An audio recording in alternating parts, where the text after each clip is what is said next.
Magandang balita mga kalapatids dahil yung ibon natin na si Hinata na nilaban natin doon sa 2 laps pond race saka doon sa 3 laps pond race tapos na mga kalapatids. Ngayon, ang resulta ng pond race ay Siya si Idol Madla, nakakahanga, may mga hawak, gandang linyada. Ika'y inspirasyon kung bakit hanggang ngayon ako'y palaging pumakarera.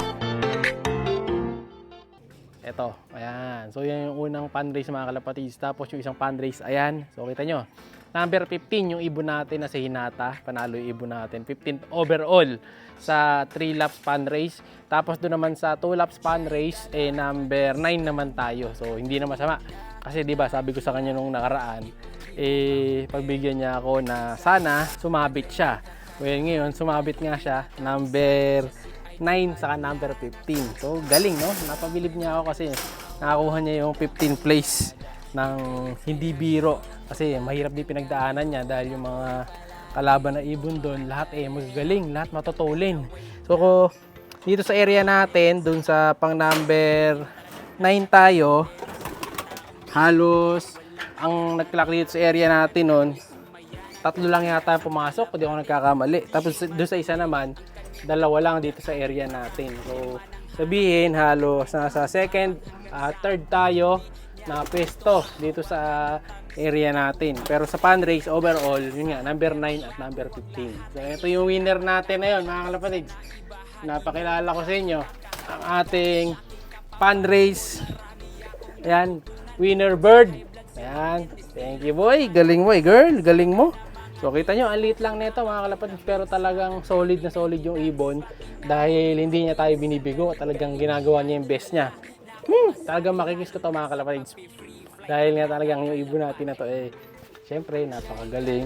Love na love ko. So nagbunga yung pagbibigay natin ng mga ng mga sukal, ng mga tangkay ng malunggay. Dahil bumilis siya nung huling 2 laps. Medyo nagka-problema to Kasi nung unang lap, nung 3 laps na yun, mabagal siya.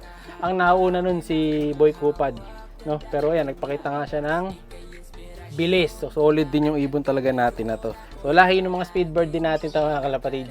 Kaya talagang pumapalag-palag din sa mga pond race, pooling. So talaga sila, legit na matulin. So eto nga siya Ayan siya mga kalapatids Akalain mo bang magna number 9 saka magna number 15 yung ibon natin na yan? Kasi napakasimple lang ng itsura. Happy Halloween! Kasi ayan may mga agyo pa. Ayan, girl, thank you So ito yung susunod naman na susubukan natin. Sa susunod na laban mga kalapatids. Ito, yung anak ni Kobe. Titingnan natin kung nakuha niya yung speed. Ang liit ng anak ni Kobe na to mga kalapatids Medyo may pagka-tensil. Sana may speed din niya na ipakita sa susunod na laban. Ayan, so kung may training, ito na yung mga susunod na titrain natin. Tapos ito pa, yung ating si Puti. Nag-iisang puti dito na pure white. Possible, ano ka ba? Lalaki ka ba? Ay, barako to. No? Ano sa tingin niyo mga kalapatids? Barako to o hen? Sa tingin ko, barako. Malaki katawan Tapos ayan, medyo mailap na ganon. So ito, mabait siya kasi nga, babae mga kalapatids. Galing mo boy, girl Thank you sa napakagandang achievement na binigay mo dito sa LOP. No? Sana patuloy ka pang maghatid ng mga susunod pang mga karangalan. Bali na ilang panalo na rin siya mga kalapatids. Pooling winner na to. Tapos nanalo na rin siya ng tag team. Tapos 2 pond race.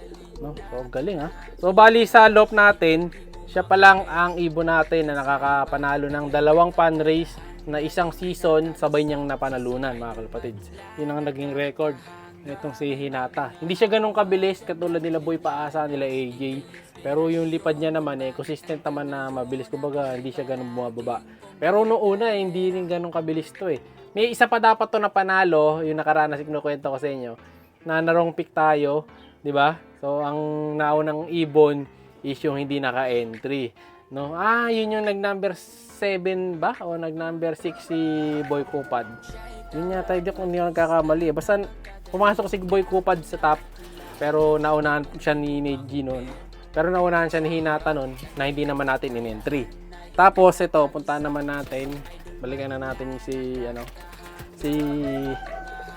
Neji. Puntahan natin si Neji. Si Neji naman, yun nga, Neji is back mga kalapatids, di ba? Isa sa mga matutuli nating ibon yun. Ayan si Neji mga kalapatids. So, kailangan ma-recondition natin ng maayos to. Kasi yung ibon na si Neji na to, mas mabilis pa to kay Hinata mga kalapatids. Tapos, ito naman yung buong kapatid nun mga kalapatids ni Hinata. Si Boy Kupad. 91 ang ring yan, 92 si Hinata. So silang dalawa yung magkasunod.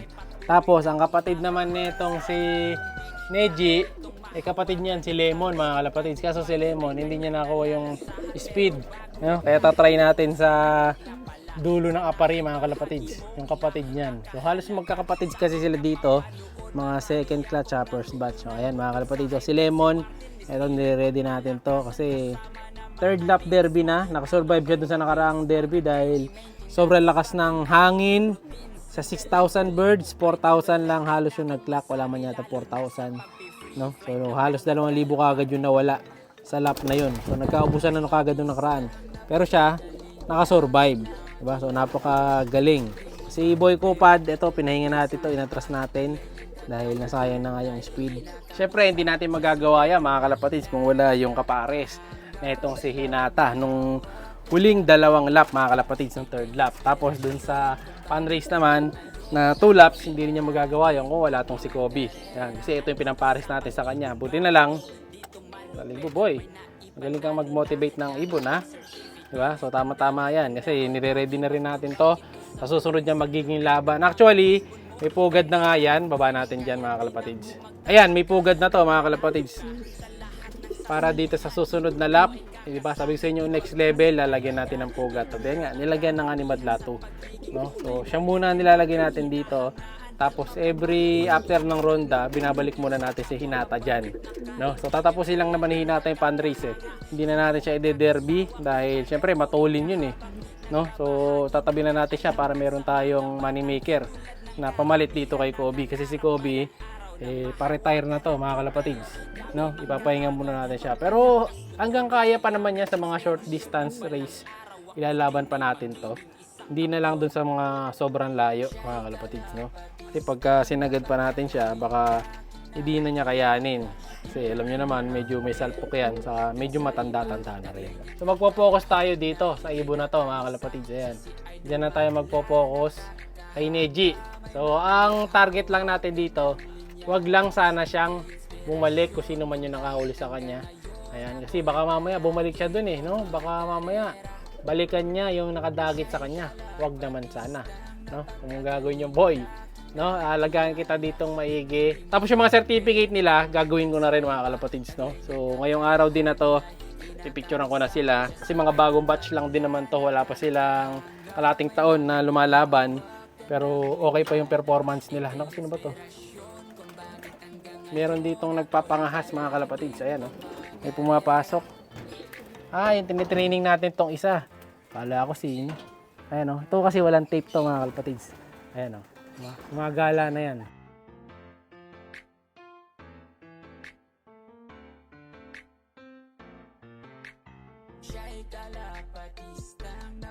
Siya'y kalapatistang napakagaling na kinakilala.